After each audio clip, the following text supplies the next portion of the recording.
pangunahin na yung protection para sa ating mga Ang in-experience namin, parang ayaw ng isip ng talagang gusto ko bigyan hindi empowerment.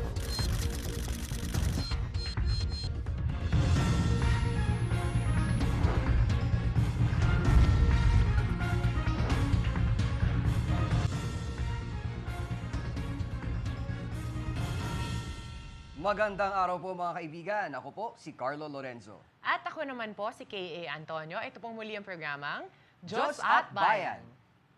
Matapos ang Round 1 victory ng Pilipinas sa usapin ng West Philippine Sea, sinimulan na ang pagdinig ng mga oral argument sa the Permanent Court of Arbitration sa The Hague sa the Netherlands.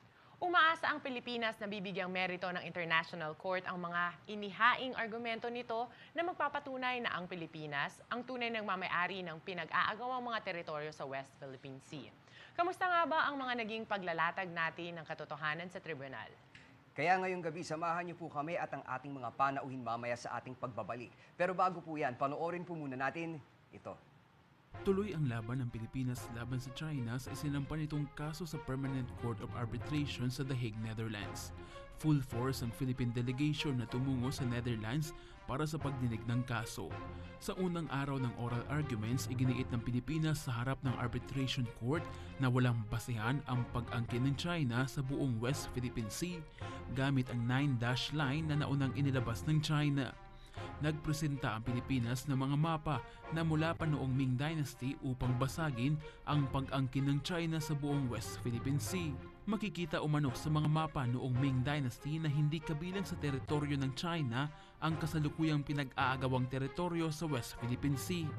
Sa pangalawang araw naman ng oral argument, sumentro ang usapin ng pagdinig sa paghaharang at pagkakait ng China sa mga Pilipinong mangingisda na maglayag at makapangisda sa West Philippine Sea. Iginit din ng kampo ng Pilipinas na ang Mischief Reef, Second Thomas Shoal, Subi Reef, McKinnon Reef at Gaben Reef ay mga low tide elevation sa ilalim ng United Nations Convention on the Law of the Sea o UNCLOS. Kaya naman hindi ito kabilang o bahagi ng anumang territorial sea, exclusive economic zone o continental shelf. Iginit din ng Pilipinas na hindi pwedeng gamitin ng China ang mga konstruksyon at reclamation na ginagawa nito sa West Philippine Sea bilang karagdagang maritime entitlements. Iprenesenta din ng Pilipinas sa pagdinig ang testimonya ng mga Pilipinong mangingisda na itinaboy ng mga barko ng China sa West Philippine Sea. Sa ikatlong araw naman ng pagdinig, dalawang expert witnesses ang iniharap ng Pilipinas. Sa kanilang testimonya ay prenesenta sa korte ang patuloy na matinding pagkasira ng yamang dagat sa bahagi ng mga disputed area na mayroong aktibidad ang China. Para sa Pilipinas, isang paglabag ito ng China sa responsibilidad nito sa UNCLOS na pangalagaan at ipreserba ang likas na yamang dagat. Bagamat patuloy ang pag-arangkada sa kasong isinampa ng Pilipinas laban sa China, naninindigan naman ang China na hindi nito kikilalanin ang nagaganap na pagdinig. Samantala, patuloy ang pagdami ng mga country observers sa pagdinig ng kaso. Ang mga bansang ito ay kinabibilangan ng Vietnam, Malaysia, Indonesia, Japan at Singapore na ang ilan ay nahaharap din sa sigalot sa China dahil sa pinag-aagawang teritoryo. Patuloy na tumutok dito lamang sa programang naninindigan sa katotohanan, katarungan at katwiran. Diyos at Bayan.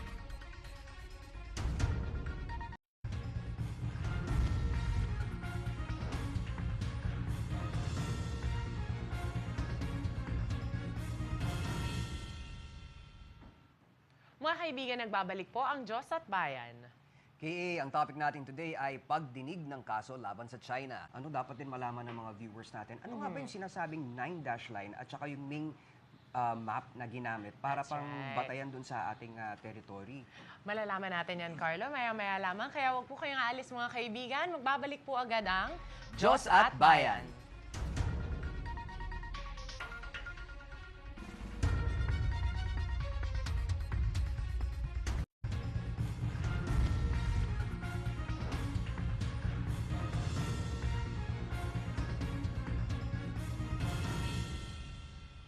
Mga Mga kaibigan, nagbabalik po ang Diyos at Bayan sa ating topic pa rin na pagdinig ng kaso laban sa China. At bago naman tayo magpatuloy ng ating diskusyon, ay basahin muna natin ang ilang mga komento mula sa ating televiewers. Mula kay June Ikang ng Pasay City, matutong magpasakop sa UN dahil meron namang punto at may ebidensya tayo sa court. God bless po sa programa ninyo.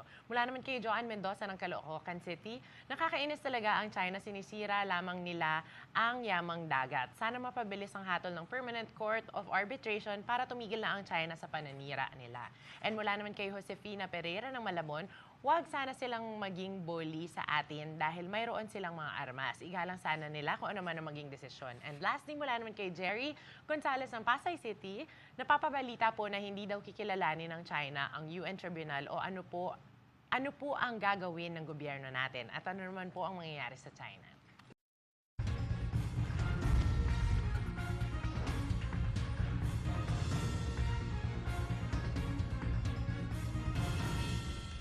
Mga kaibigan, nagbabalik po ang Diyos at Bayan sa ating topic pa rin na pagdinig ng kaso laban sa China.